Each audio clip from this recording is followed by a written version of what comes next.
welcome to the workshop to discuss the changes to the CCR that are being proposed. My name is Mary Kay Breitenbach. I'm currently the Vice President of the HOA. This is going to be a very short and sweet presentation. I'm going to try to keep it very simple. And I would like to thank the 18 people that showed up here today, and hello to everybody in Channel 17 land.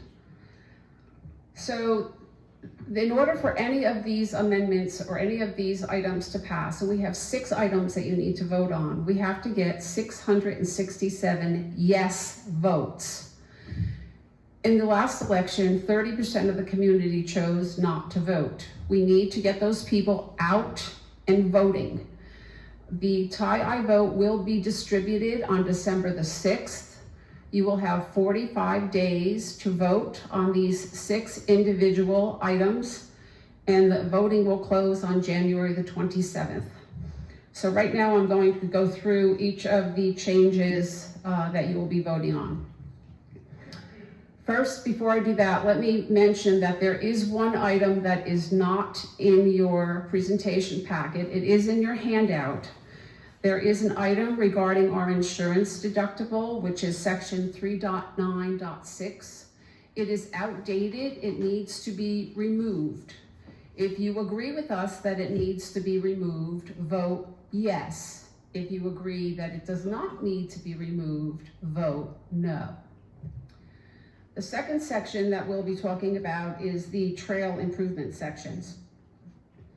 Now, the Ad Hoc Trail Committee has already presented their recommendations and enhancements to the Board of Directors, and those recommendations and enhancements have been approved.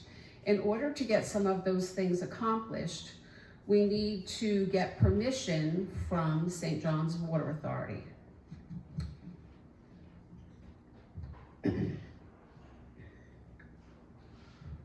Oh, I want the yeses. There's mine. Oh, sorry, I missed the page. So if you are in favor of enhancing the conservation areas to be constructed and improved, if you want St. John's to review and approve our trail improvement projects in the conservation areas, if you want the trails that are currently closed due to the flooding to be repaired and reopened as trails, and if you want the new trails to be installed, you need to vote yes. If you do not want any of those items to be done, vote no. Is that clear?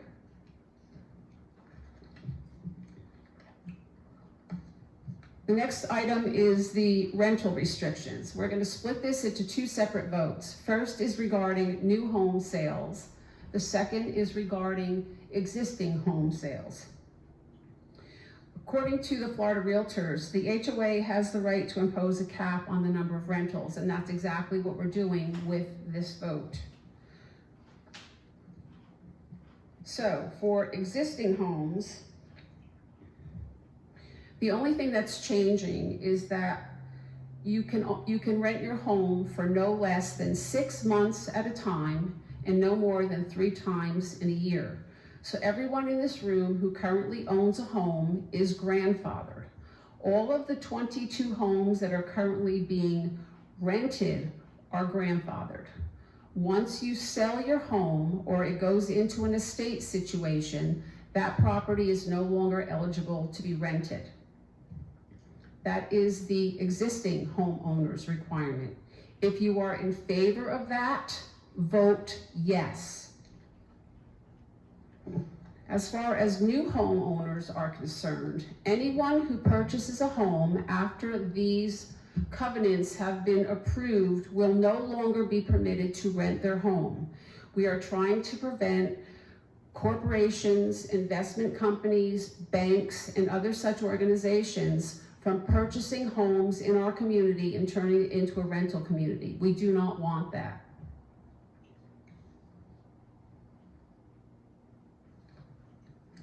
Everybody get that? Existing homes, grandfathered. New homes, after the signing of this covenant, cannot be rented. Existing homes can be rented. The next item that we'll be voting on is the emergency radio antennas. That's section 5.16. The Neighbor to Neighbor has 3 very qualified individuals who are licensed ham operators. In the event that we have a power outage or an emergency situation here and you cannot use your cell phones, or the police, the fire, the EMTs are completely tied up, these 3 individuals would like to have antennas installed within the community.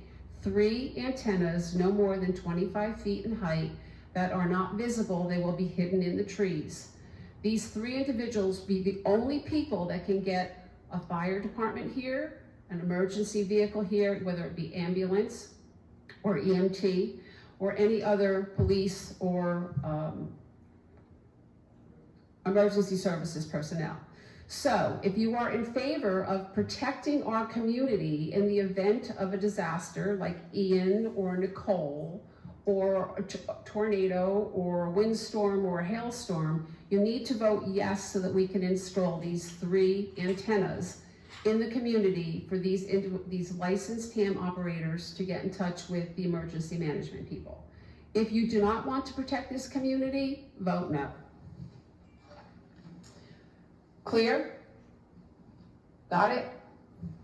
The next section that you'll be voting on is the temporary vendors section, which is 5.4.1. I don't know about you, but I kind of like having the fruit people here, the fruit and vegetable people here every 2 weeks. I like having Mystic Ice Cream here to serve us ice cream when we have events, and some of the taco trucks and some of the other vendor services. Currently, those are not permitted under our existing covenants, and we are trying to change that. So what this means is that if you are in favor of having these individuals come into our community, you need to vote yes on the temporary vendors. This also includes mobile health clinics and blood donation trucks. If you do not want to see any of these services provided to the community, which are great services, then you need to vote no. Each amendment will be voted on separately, so there are 6 separate items you need to look at. You can choose to vote for 1 or 2 or all or none. The same company that does our election votes and did the last CCR vote, tie-I vote, will be monitoring, we'll be sending out the ballots and the emails, so you should be familiar with those.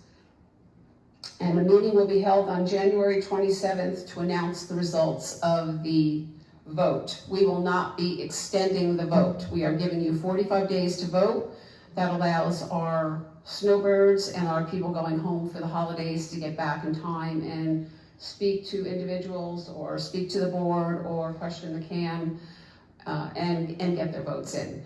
I cannot urge you enough. If you know a neighbor who does not vote or who does not participate in anything in the community, you need to ask them to vote. If they have any questions, please have them contact either the board of directors or the CAM, because we need 667 yes votes to get these things approved. Done. Questions? Is there anybody that has questions that they would like to ask in regards to this? Just raise your hand, and Josh and I will go around. Hold on. We want everybody to be able to hear you and the people at home. Sorry. Mary Kay said that there were 6 items to be voted Yes. on. I can only count 5. The insurance item is the 6th one. It's not in the presentation. It's an outdated issue. The deductible is listed at $2,500, and that's no longer viable. Our insurance policy calls for a $10,000 deductible, so it needs to be stricken. That's number 1. That is actually number 1. So the confusion there is the rental is split into two different votes. So you have one section that's the 6-month lease term. One is for new homes, one is for existing homes. 2 rental sections. That's not true. One is for the amount of time you're allowed to lease your home. So it'll be 6 months. But that's for existing homeowners. And then it'll be for all. And then, for leasing, I got you, Mary Kay, Yeah. because then after that, yes, and then if you pass the second part of it, which is no rentals at all, that's the second one. So it's either the 6 Got it. months for current, yeah. Thank you. Any other questions? Did you have a question, Jim? Did that answer your question, Pat? Yeah. Okay. Does anybody else have like any confusion about what she just talked about? We want to make sure that the people that are here and the people that are watching understand exactly what they're trying to do. Does anybody have any questions, or any of it confusing? Because we want to make sure that when you're talking to your friends and neighbors out there, that everybody understands what it was exactly that, Josh, can you get? There's a question in the back. So everybody got a handout when you came in. Everything is explained in that handout, not quite as, Hi, my name is Jim Karinkle. I live here since 2006. I have a question concerning the conservation easements, whether that is going to involve something other than the trails, i.e. the quarry or the areas around the retention pond, because I was told recently by the CAM that there would be no fishing absolutely in any pond in Legacy. that is not something that's being addressed in the covenants here. I cannot answer that question for you. Can the board answer the question about the restrictions on the fishing? Yeah, that is, since it's not included in this, this is something that would have to be addressed at a later time.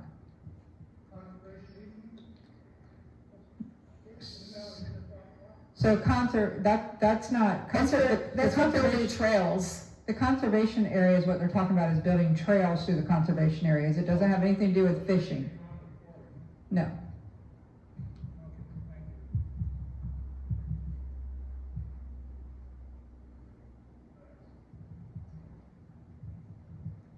Linda Cabo, Lot 109.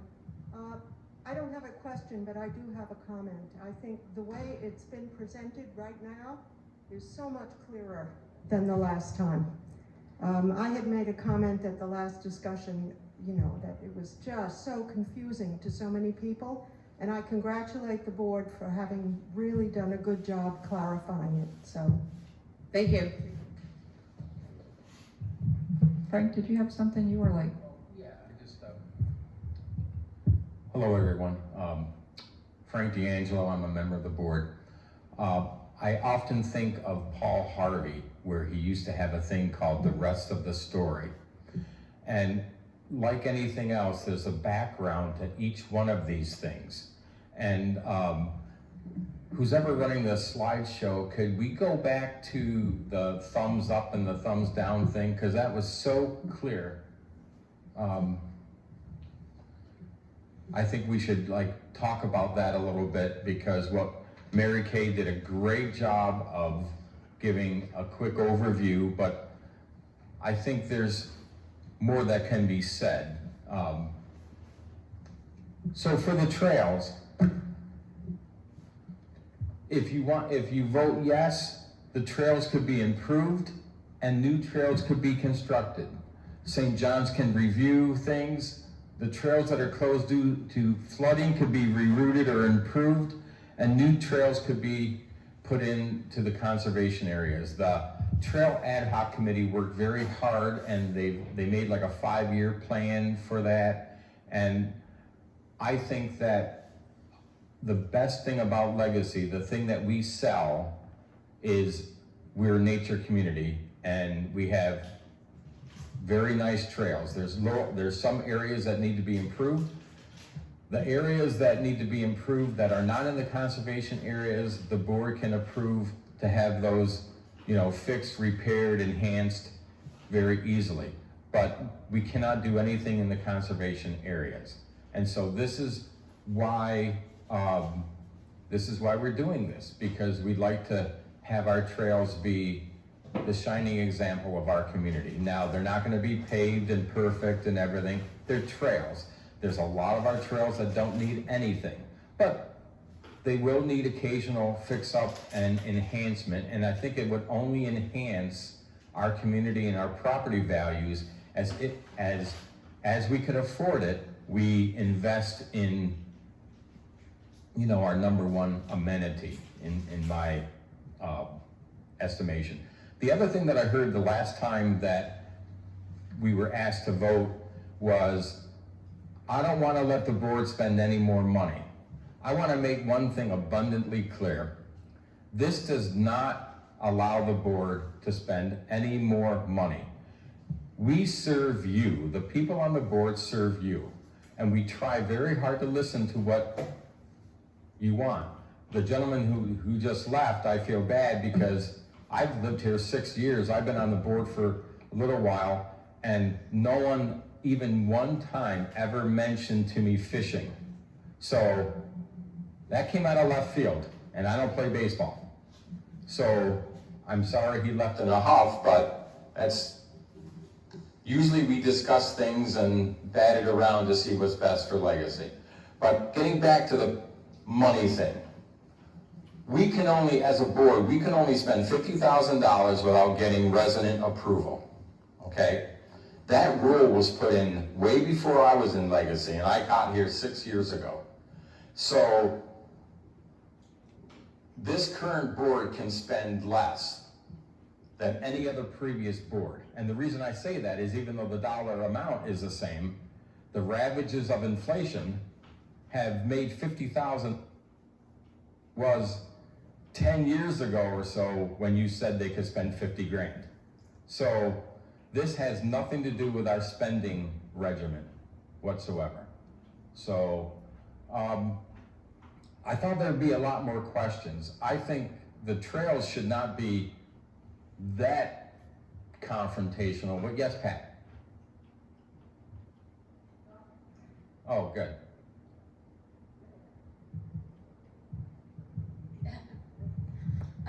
One of the things that I really think needs to be pointed out is that these CC&Rs were written over 20 years ago. I want you to just stop, think. 20 years ago, most of us were still working in the prime of our careers. Our children were going off to college. It was a totally different time. The plastic industry decided we needed to pay for water in plastic bottles. And now we don't even think twice about it. These covenants were written for that time period. Our world is changing so quickly right now. We're talking about flooding. I'm from Orlando. I moved there in 1986, and there was never a problem with flooding in the city. Ian had my daughter's neighborhood using kayaks going up and down the roads. Here, they didn't put those trails in thinking they were going to flood. And we're in a different life cycle. Pretty soon, we're going to really be watching our water consumption.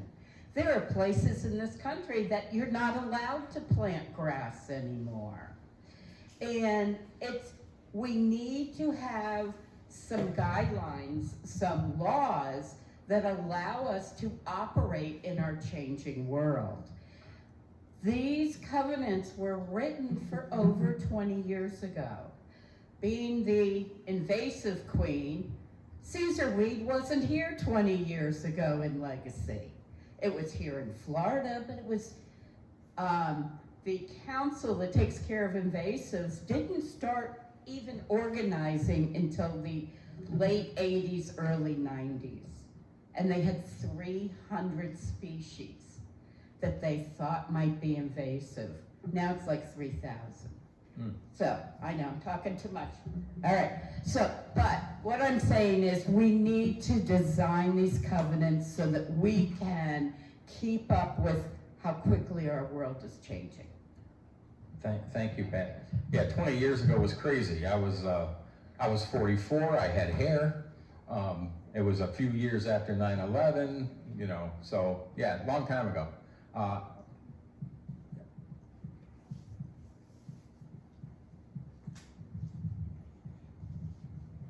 Hello, my name is Danny Moore. I live in Old English Court. I just have a couple comments and a couple questions. Comment is, yes, we do need the trails. Absolutely, we need to work on those. As a conservation community, that's what we should be all about. shame on us for not doing it sooner. Now, but the question is, why do we need to allow vendors inside the community? We have them outside and it works fine. They park in the community here, we can go and everybody seems to be fine with that, ice cream truck or whatever it may be. Even the big red bus parks out there. So why do we need to have them inside here? Great question. We're not letting them in the gates. Well, We're- yeah, the produce people do come in the gates. Okay, that's right, they do in the back. So it's not, so it doesn't matter whether they're in the front parking lot or the back parking lot, they're still on legacy property. The concern is that we have a couple residents that are concerned about the fact that we are allowing the vendors when your documents say you cannot. So we're wanting to make it to where we don't have to stop having these temporary vendors in. There's no wording that we can come up with that allows them out in the front parking lots that serves that same purpose? It would be the same language that we're trying to do. It doesn't matter where they're at in the community, the key is to be able to allow them to come in temporarily. And that's what the language in there says, is just to allow temporary vendors. But the way I read this, that means that any temporary vendor that is approved can come into this community. Under us, so it's only under, like, I think that says with the approving party, does it say that? Yeah, so it's, in other words, we would have to approve a temporary vendor to come in. So it's only gonna be vendors like your food trucks, your produce people, and we can have them wherever. If the board decides that they only want them to be in the front parking lot, then we can have them just in the front parking lot. But we still have to change this rule in order to allow them to do that. Okay, so you say if we vote no, they can't even come into the parking lot? Based on your rules, no, they cannot. Okay, all right, now, the ham operators. That's fine, I'm good with that, but what happens when something happens to these 3 ham operators? Well, I think it's three, so they can always have somebody else. So let's say, I know for a fact that Gary Dominese and Lou Goldstein. are ham radio operators. If, unfortunately, something happened to one of them, there would I know there's other people in the community that do have that, they're just not one of the ones that they're approving to do this. And the board feels that we really need this emergency outreach? We haven't had it up to this point. So can I ask you a question? If Sure. Nicole or Ian had come in this community and knocked down all of our trees and took out all of our communications, and you had need of an emergency service and we could not use our cell phones, who would you want us to call? These are the people, the 3 individuals that have access. They have direct access to the Office of Emergency Management. They are the only 3 individuals that can call and get fire, EMT, or any other emergency service into this community in the event of an emergency. And we've needed this how many times over the last 20 years? It doesn't matter. If we need it once, it's a lifesaver. Well, you're trying to sell a vote here. That's all I'm saying. You're trying to sell a vote. So you gotta show why you really need this. And we haven't used it in 20 years, so why do we need it? So convince me is all I'm saying. Well, I understand, excuse yeah, me. go ahead. 5 years ago, when Irma came over, 1/3 of this community lost all their power. If the whole community had lost all their power, then the only people left would have been the 3 ham radio operators which had backup power. So that's to answer your question. So do we wait until something happens and say, oh gosh darn, we should have done that? Or do we work ahead of time? And that's what we're looking at, is we think this is something, it's only 3 people. They've worked with the emergency services already. They have practices. They've done some practices here with people. So that's why we want to think ahead, just in case everything goes down. Because once again, 5 years ago, 1/3 of the community went down. If it had been the whole community, these would have been the 3 people that we could turn to for emergency services to get people in here. Chris Pat, it's the antennas. It's just, You need the antennas. yeah, to be able to reach. Operators to be able to do it. They would go on their individual properties. The residents? Correct. Correct, unless another resident stepped up. So the backstory on this is that there's other communities around here that have this. And so, as part of Neighbor to Neighbor, these three individuals have been a component of Neighbor to Neighbor for a long time, and they're just saying, if we love what we're doing, we think we provide a service, hopefully, that is never needed, and they saw other communities that have these little bit of a longer antenna, and they're saying we would like that to do too, because we have we're paying for all our equipment. We're not asking anybody to pay for anything. They're just trying to do the right thing by just saying, we want to do it right. We don't want to be sneaky. We'd like to, and then they saw that in the rules, it's not allowed. So this antenna looks like a fishing pole. I mean, it's very thin, and it would be put in a tree, in one of their trees, or attached to a flagpole or whatever, so it would be, you wouldn't notice it. If one of them dies, I'm sorry, go ahead. Yeah, there's a height. Right, it won't be over 23 feet. I would probably defy anybody to actually drive by and look for it and find it and say, oh my God, So it's just nice that we have these people with these skills and they're offering this and they'd like to do it so they could reach the repeater and they're just asking to do it the right way. I know in the villages, a lot of people have ham radio operator status in the villages, and they just hide their antenna in a flagpole and they don't ask anybody to do anything and nobody's the wiser. It's just they're trying to be the honest, ethical way to do it. But I don't see it being that confrontational. And if one of them passed away or left and there was another ham operator, they would be able to do the same thing, but we're limiting it to 3. That's what Neighbor to Neighbor has requested, is 3. So, the attorney did not, I asked that question specifically, if it was legal to restrict it to 3 people, and he did not say it was not, or that it was illegal, sorry, so. I think the key here is that these have to be registered ham radio operators. They can't just be, they have to be licensed. We could, but they're not currently participating with Neighbor to Neighbor. And in the unlikely event that one of our 3 authorized people leaves, we would have access to other people to take their place. I drive around Legacy and I see things that aren't perhaps compliant, that are way more visually displeasing, aesthetically than these. So, does anybody have any questions on? Did I answer that adequately? Those are good questions you had. So, I wanted to talk about the rentals because that could be the most confusing issue, but. Jenny had a question. Yeah. I just want to make a comment about this piece of paper that you handed out to everyone. And it has a lot of good information, but this is what I see that's wrong with it. Sometimes communication, understandable communication is always the most important key.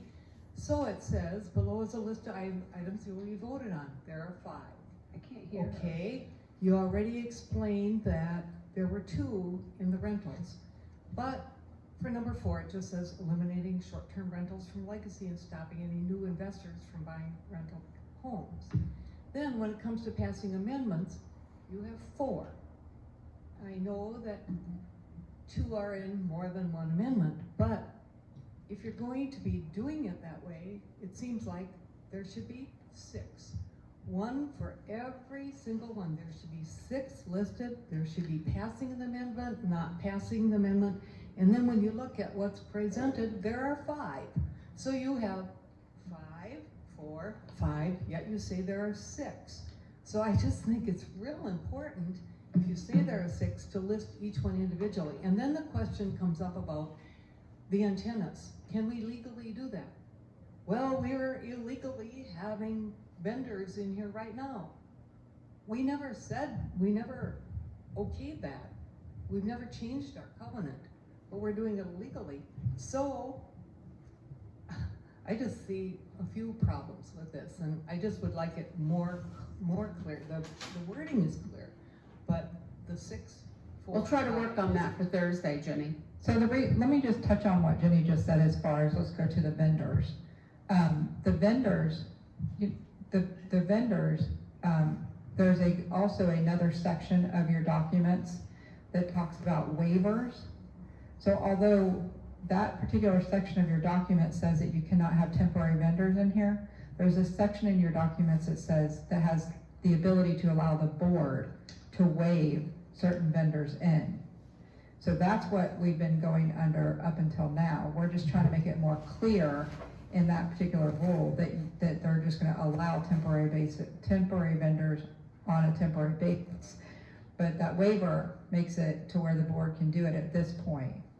And it probably could even work with the antennas, except for the antennas aren't gonna be a temporary thing, it's going to be a permanent thing. So that's why they wanna make it more clear, is that so that it can be temporary vendors and we don't have to worry about a waiver aspect of it in the documents. So if you've been wavering it up to this point, one, we can continue to do that, or if people vote no on this, you can no longer waive it. Well, you can legally, should be able to. the attorney says you can legally, the board has legal right to do that. But if the community votes no on this change, you're gonna come around and then put a waiver out there and say, we disregard what all the Well, community wants? we're hoping that the community will approve this. Well, you We're gotta going look on at the side of, that the community wants this. The community enjoys having these temporary vendors in here, and that they'll pass this. We'll cross the bridge of how to deal with it afterwards if it doesn't pass. Probably shouldn't kick a sleeping dog. You should probably just let it go. You got them coming in now, you wavering it, and that's fine. No one's complaining. Leave it. Well, you have had a couple residents that have questioned it, Well, that's so a you have couple. to, right. That's something that the board will have to look at if it doesn't pass. If it doesn't pass, then the board can look at that. The way this is worded, I'm telling you right now, I would vote no for it, and I love the vendors in here. I don't like the way it's worded. I would not vote for it like this. So we can work on wordage if there's Well, something that, the way that we can I word it agree. better. I agree over here. The whole thing needs to be rewritten and worded better. You're And- not doing a very good job of selling this. I said that before when we tried to pass the whole thing a little while ago. No one's selling it. You guys need to sell this thing. Yeah, the board, and Jenny, as far as like that, and sir, with regards to that, when this does go out to the community, it will be 6 individual. It won't be 4, it won't be 5, it'll be 6 individual items. And we can work on the verbiage. It's a work in progress. Josh has been working very hard on this. The board has been working very hard on putting together the language. We're open for suggestions. So anything you have that you want to offer, you can always send in an email. You know, we're always open for suggestions from residents. So one thing we could perhaps work on, based on this good information we're getting from the people here, is that, you know, a few weeks ago, we all voted, and before we voted, we saw exactly what we would see on the ballot. You know, that's always very helpful. So perhaps if there's a way we can show exactly what people are gonna see when they vote, You need a sample ballot? like a sample ballot, you know, that might clarify some things.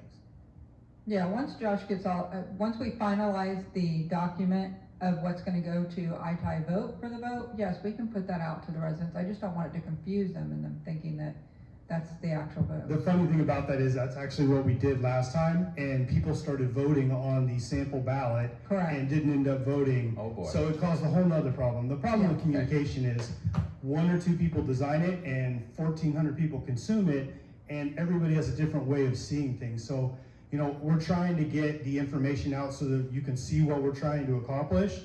But if there's a misunderstanding or you don't get it, bring it up and I can try and address it.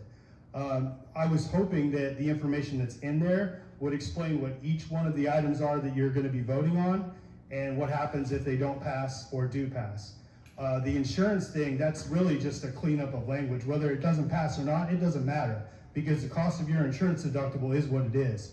And if you can't get insurance, then you're violating other parts of your documents. So it really doesn't matter if you vote yes or no on that at all. It's just cleaning it up while the attorney's doing the process. As far as the rentals, that is 2 separate votes, and I'll take the heat on that one. I had meetings, I didn't get to go to the last board meeting. I didn't know up until about 4 days ago that was gonna be split into 2 different votes. So that's 100% my fault. That's why it's not listed separately on that sheet. But we'll modify it, and Thursday it'll be definitely split into 2. There has been a lot of questions on the voting, and I'm not hearing any questions on it today. So are there any questions that people have on that voting? Because we've heard them, and I wanted to make sure we'd answer them today. Now, on the vote. On the rental situation, on the things that we're voting on concerning the rentals. I can't see where you're pointing.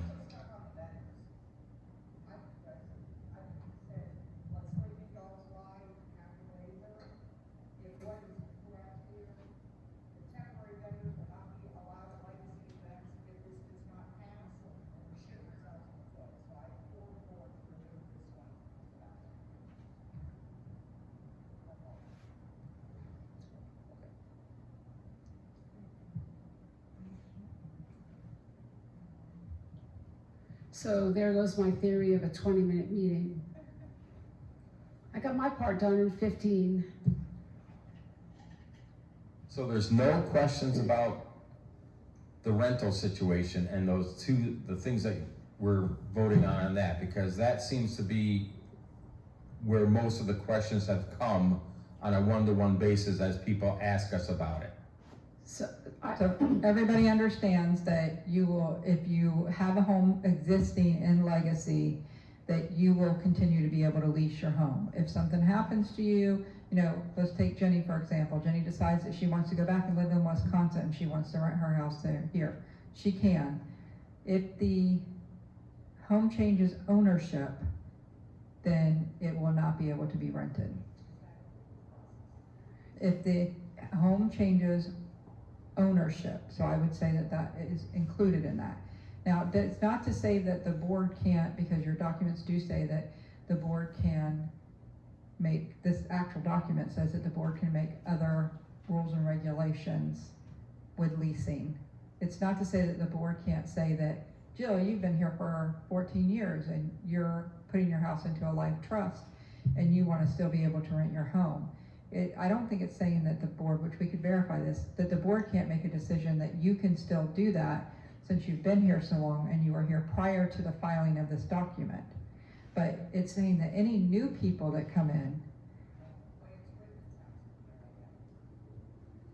it does? Well, estates are not included, which implies that someone has passed, so it changed ownerships. So maybe we just need to add that it includes current homeowners and trusts. Current homeowners that change theirs to trust or a life estate.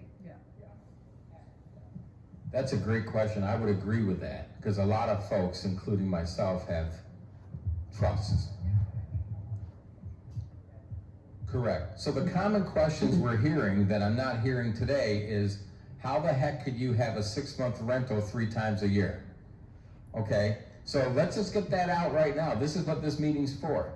So we did have one person that has had 2 rentals in their house so far this year. So if he went to do it again, that would be his last time that he could rent his house in 1 year. You know, he had a tenant in there, they left. He had a tenant in there, he had to evict them. You know, so that's to make it to where in 1 year, you cannot rent your house more than 3 times in 1 year. it's closing a loophole, because if a landlord says, well, we got this dumb rule here that we can't rent for 3 months or 6-month minimum, you know, and the person only wants to rent for 2 months, well, that person could sign like a 6-month lease, but allow them to break it and then churn another renter, do the same thing, churn another renter and do the same thing. So the other thing that we really need to make clear to everybody is that our intent is to not change anything other than that 6-month duration for any existing resident that lives here. That being said, nationally and statewide, there's been a problem with people like corporations coming in, foreign ones coming in, scooping up properties, not caring about the community, not caring about the upkeep, not caring about anything, and it hurts our property values, and we're just trying to get ahead of that. The consensus is the more rental properties you have in your community, the less desirable your community is, and the pressure that it puts on your property values going down. And we have seen it here even since I've been on the board. We've had some renters that have been somewhat problematic and not compliant to the rules that we've all gladly agreed to when we moved here. And if you're not going to be a vibrant part of the community and uphold the standards that you agreed to, then you're not a desirable part of Legacy, and you're not helping us. So,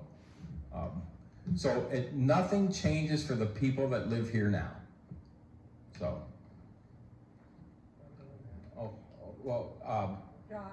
Josh, can you give? Jenny, sorry. I hate being the devil's advocate, but the way this is written, I will vote no on both the rental properties, and I'll tell you why. I know I'm grandfathered in. Why shouldn't other people have the same amenity if I sold my house tomorrow and somebody else moved in a month? Why shouldn't they enjoy the same freedoms I do?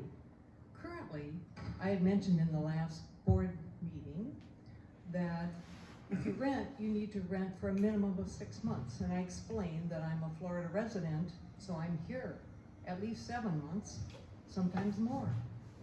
I would have to rent for at least 6 months. I couldn't lease my home and be a Florida resident. Maybe I would like to be in the north in the summer, and maybe I'd like to have a neighbor from up there be able to use my home for a month. I don't really see anything wrong with that. I wouldn't just let anybody use my home, but I'd like the freedom to be able to do that. Anybody's gonna turn this into a rental community? No, That's what you're saying, that's what will happen, this will become a rental community. There's a house down the street from me that's already moved in less than 6 months. well, I don't see that as a real major problem here right now. I do, because I know Okay. people who are investors that wanna buy in here. Okay, The banks wanna buy in here. okay. To turn this into a rental community, our neighborhood's gonna go straight downhill. It's not gonna be worth being here. I wouldn't wanna be here.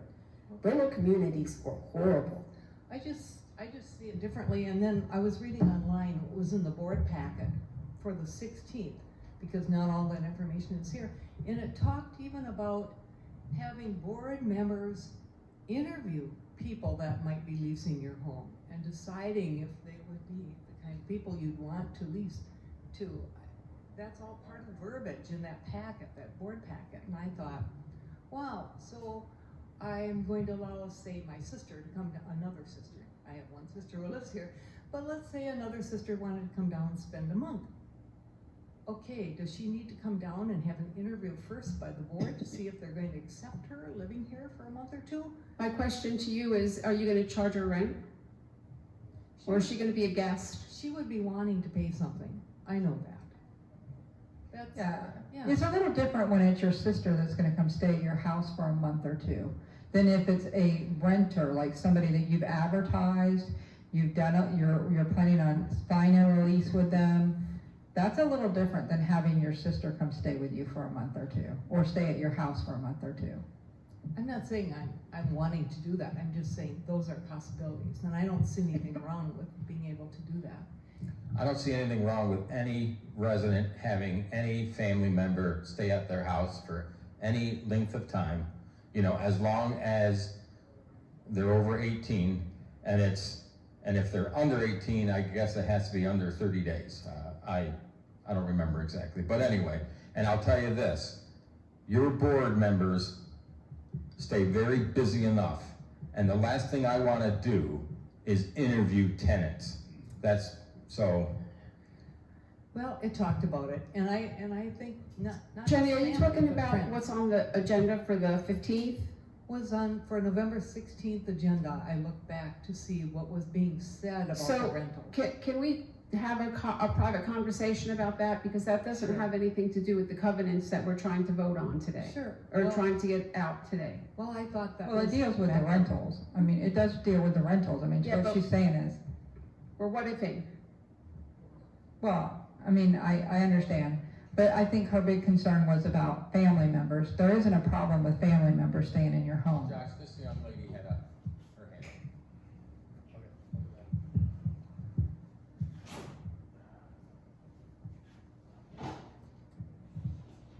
Back in 2021, I was offered by a corporation to buy my house for an unusually large amount, as far as I'm concerned. So I had asked them, so who was interested in buying my house? And they said, oh, we're just buying a few houses and we're gonna fix them up and maybe sell them or rent them. And I just went, no, thank you, have a nice day. But it's not just once, it's been a half a dozen times that they've approached me, and they will still approach me. So when those type of people call, I can tell you that we have had a couple homes that were bought by OfferUp or Open Door. We tell them that they are not allowed to rent them. They can buy them, they can flip them, and turn around and sell them, but they are not allowed to rent them in Legacy.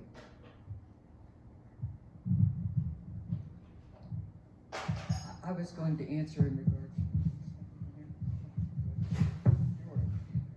I was going to answer in regards to yours. If it's a family member, and then I think it would revert back to you. You would be responsible for them if they needed things cut, anything done while they're there, and you're on your property. If it's a short-term rental and it's relatives. Good friends, it still comes back on you. Yeah, anything that a tenant does or does not do in the community always goes back to the owner of the property. I just want to ask, and I'm going to give you back the microphone, or maybe Mary Kay can answer, what happened to the solution of putting in a rule that states that the buyer must live in the home for 18 months? Because it sounds to me, before they can rent it, which would allow us, the residents, to still have exceptions for our homes and our property that would preclude the investors. Because it sounds to me that the investors are the problem. So the board had mentioned that at one time and it disappeared. So can you tell me why? Yes, I can tell you why. Because we discussed it with the attorney and we gave him two options, which would be better for us to restrict to 18 months, or to just say if you buy a new home, you can't rent it. And it's just cleaner to say you can't rent it. Yeah, but I'm looking to get something over that finish line, and I think I If was you a put little... both in, it's gonna be too confusing. No, I'm suggesting maybe you pick the other one. It's a suggestion. I'm hearing, I had my reservations. I don't communicate with Jenny. It sounds like she has some of the similar reservations. There may be reservations like that out there that would preclude getting this over the finish line, but I think it is a topic that we really would like to solve a problem. So look at what will solve the problem. My suggestion. So this might not be the total answer to your question, but there seems to be kind of a gray line between the big corporation, the evil corporation, or the foreign corporation, and the landlord that, let's just say, he's just one guy, and he buys 4 or 5 houses. I understand that, but when we looked at all the verbiage and that the lawyers had to put down to make that work, it just seemed glaringly apparent that all that confusing verbiage, and we hear the word confusing a lot here, it would just be cleaner to say, look, rentals are a problem. Even rentals that people only have 1 or 2 or 3 rentals and they give a darn is broke about keeping the community up. Let's just end it in one fell swoop. Anybody new is buying here knowing that they will not be able to rent it, and they make the decision whether to buy here or not. And there does not seem to be any problem selling houses here in Legacy. So why would we not want the best scenario? We already have problems with people that are renters that aren't taking care of things, and it's only getting worse. So that's why we went the direction we did, so.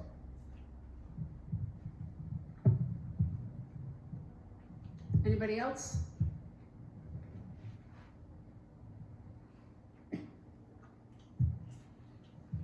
Can we say that this meeting is adjourned? Yeah, if there's no other questions, we can adjourn this one. We will be having another one of these town halls on Thursday afternoon at 5:30.